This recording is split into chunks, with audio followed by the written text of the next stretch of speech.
Hi hello friends, welcome back to my YouTube channel. അപ്പോൾ ഇന്നത്തേത് എന്താണെന്ന് വെച്ചിട്ടുണ്ടെങ്കിൽ ഇന്നത്തെ ഒരു വീഡിയോയിൽ ഉൾക്കൊള്ളിച്ചിട്ടുള്ളത് ബാൾസം പ്ലാന്റിൻ്റെ 10 വെറൈറ്റീസാണ് വരുന്നത്. വെറും 280 രൂപയ്ക്കാണ് ഈ ഒരു പ്ലാന്റ് കൊടുക്കുന്നത്. അപ്പോൾ അതോടുകൂടി തന്നെ ബാൾസം ചെടിയുടെ ഫംഗസ് രോഗം തടയാനുള്ളൊരു ടിപ്സും പിന്നെ അതിൻ്റെ കൂടെ തന്നെ പോട്ടി മിക്സുമാണ് ഈ ഒരു വീഡിയോയിൽ ഉൾക്കൊള്ളിക്കുന്നത്.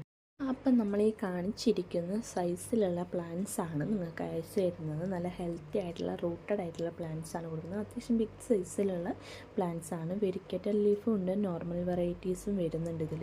ഈ 10 എണ്ണത്തിൽ വെരിക്കേറ്റഡും ആയിട്ടും നോർമൽ വെറൈറ്റീസും മിക്സ് ചെയ്തതിന് ശേഷമാണ് നിങ്ങൾക്ക് അയച്ചു തരുന്നത്. ഈ 2 വെറൈറ്റി പ്ലാന്റ്സും കൂടി മിക്സഡ് ആയിട്ടാണ് അയച്ചു തരുന്നത്. ഇതിപ്പോൾ റൂട്ടഡ് ആയിട്ടുള്ളൊരു പ്ലാന്റാണ് ഞാനിപ്പോൾ എടുത്തിരിക്കുന്നത്. നിങ്ങൾക്കായിട്ട് കാണിച്ചു തരാൻ വേണ്ടിയിട്ടാണ്. അത് അത്യാവശ്യം നല്ല വേരൊക്കെ പിടിച്ചിട്ടുണ്ട്. നല്ല നനവോട് കൂടി തന്നെയാണ് ഇപ്പോഴും ഇരിക്കുന്നത്. എന്നാൽ ഒരുപാട് നനവായി കഴിഞ്ഞാലും നമ്മുടെ ബാൾസം ചെടി പെട്ടെന്ന് തന്നെ ചീഞ്ഞു പോകാനുള്ള സാധ്യതയും കൂടുതലാണ്. അപ്പോൾ നമ്മൾ വാട്ടർ ഒഴിക്കുന്ന സമയത്ത്, വെള്ളം ഒഴിക്കുന്ന സമയത്ത് പരമാവധി മോർണിംഗ് ഒഴിക്കാൻ വേണ്ടി ശ്രദ്ധിക്കേണ്ടതാണ്. അതാകുമ്പോൾ ഈവനിങ് ആകുമ്പോഴത്തേക്കും നമ്മുടെ ചെടിയിലെ വെള്ളം ഊർന്നിറങ്ങിക്കോളും. അതിന് വേണ്ടിയിട്ടാണ് മോർണിംഗ് ഒഴിക്കാൻ പറയുന്നത്. ഇത് ആ പ്ലാന്റിൻ്റെ ഇച്ചിരി വലിയ സൈസാണ്. ആ സെയിം പ്ലാന്റിൻ്റെ ഇച്ചിരി വലിയൊരു സൈസാണ് ഞാൻ ഇപ്പോൾ എടുത്ത് കാണിക്കുന്നത്. അത്യാവശ്യം വലിയ പ്ലാന്റ്സായി. ഇപ്പോൾ സീസണിലായതുകൊണ്ട് തന്നെ ഫ്ലവറിങ് ടൈമാണ്. ഇനി നമ്മുടെ ബാൾസം ചെടിയിൽ വരുന്ന ഫംഗസ് രോഗം അതെങ്ങനെ ഉണ്ടാകുന്നതെന്നുള്ളത് പറഞ്ഞു തരാം. ഇതാണ് ഒരു ബാൾസം ചെടിയുടെ സൈസാണ് ഈ കൊടുത്തിരിക്കുന്നത്. ഇതിൻ്റെ ലീഫൊക്കെ നാശമായിട്ട് വരുന്ന ഒരു ഭാഗമാണ് നിങ്ങളിപ്പോൾ കാണുന്നത്. അതിന് മെയിൻ കാരണം എന്താണെന്ന് വെച്ചിട്ടുണ്ടെങ്കിൽ നമ്മൾ നടുന്ന സമയത്ത് ബാൾസം ചെടിയുടെ കെയറിങ് അത്യാവശ്യം നല്ല പോലെ തന്നെ കൊണ്ടു നടക്കേണ്ടതാണ്.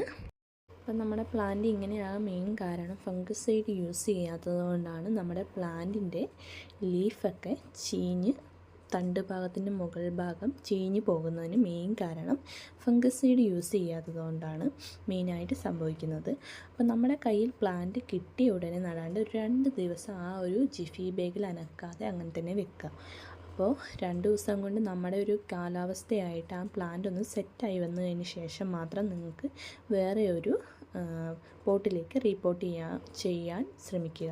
കാരണം എന്താണെന്ന് വെച്ചിട്ടുണ്ടെങ്കിൽ പെട്ടെന്ന് തന്നെ നട്ടു വെക്കുമ്പോൾ നമ്മുടെ കാലാവസ്ഥയായിട്ട് ആ ഒരു പ്ലാന്റ് പിടിച്ചു വരാൻ കുറച്ച് ബുദ്ധിമുട്ടാണ്. പെട്ടെന്ന് തന്നെ നാശമാകാൻ ചാൻസ് കൂടുതലാണ്. അപ്പം നമ്മൾ ഉപയോഗിക്കുന്ന ഫംഗസൈഡ് ഏതായാലും ശരി, ഒരു പൗഡർ ആണെങ്കിലും ആ ഒരു പൗഡർ കറക്റ്റ് അളവിലെടുത്ത് ഇത്രയും കറക്റ്റ് അളവിൽ തന്നെ വെള്ളവും ഉപയോഗിച്ച് മിക്സ് ചെയ്തതിന് ശേഷം ഈ ഒരു ജിഫി ബാഗ്, അതായത് ബാൾസം ചെടീൻ്റെ ജിഫി ബാഗ് ആ വെള്ളത്തിലൊന്ന് മുക്കി നനച്ചതിന് ശേഷം നമ്മൾ റിപ്പോർട്ട് ചെയ്യാൻ ഏത് ബാസ്ക്കറ്റാണോ ഉപയോഗിക്കുന്നത് ആ ബാസ്ക്കറ്റിലേക്ക് മണ്ണ് നിറച്ചതിന് ശേഷം ചാണകപ്പൊടി, മണ്ണ്, ചകിരിച്ചോറുണ്ടെങ്കിൽ അതും കൂടി മിക്സ് ചെയ്തതിന് ശേഷം ഇതിനകത്തേക്ക് ഇറക്കി വെച്ച് നട്ടു വെക്കേണ്ടതാണ്.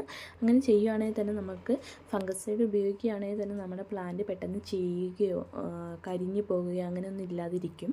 പെട്ടെന്ന് തന്നെ നന്നായി പിടിച്ച് വന്നോളും. അതിന് വേണ്ടിയിട്ടാണ് ഈ ഒരു ഫംഗസൈഡ് യൂസ് ചെയ്യാൻ വേണ്ടിയിട്ട് മെയിനായിട്ട് പറയുന്നത്. ഏറ്റവും കൂടുതലായിട്ട് കാണുന്നത് ചെടികളിൽ തണ്ട് ചീയൽ അങ്ങനെയുള്ളതായതുകൊണ്ടാണ് ഈ ഒരു ടിപ്സ് ഞാൻ നിങ്ങൾക്കായിട്ട് പറഞ്ഞു തരുന്നത്.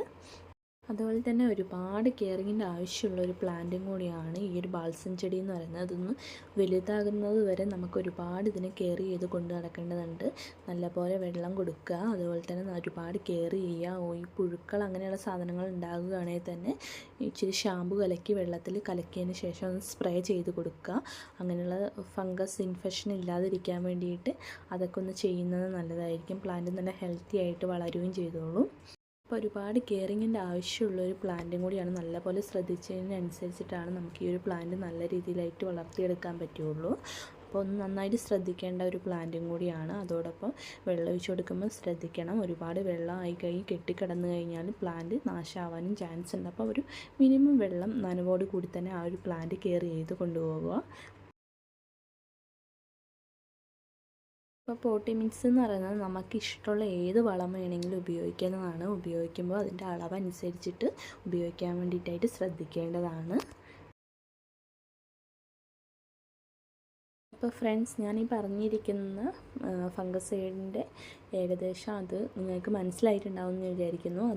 അതുപോലെ തന്നെ ഫോളോ ചെയ്ത് പ്ലാന്റ് വാങ്ങുന്ന സമയത്ത് അതുപോലെ തന്നെ ചെയ്ത് നട്ടുവെക്കാൻ. നല്ല ഹെൽത്തി പ്ലാന്റ് എല്ലാവർക്കും ഉണ്ടാകട്ടെ.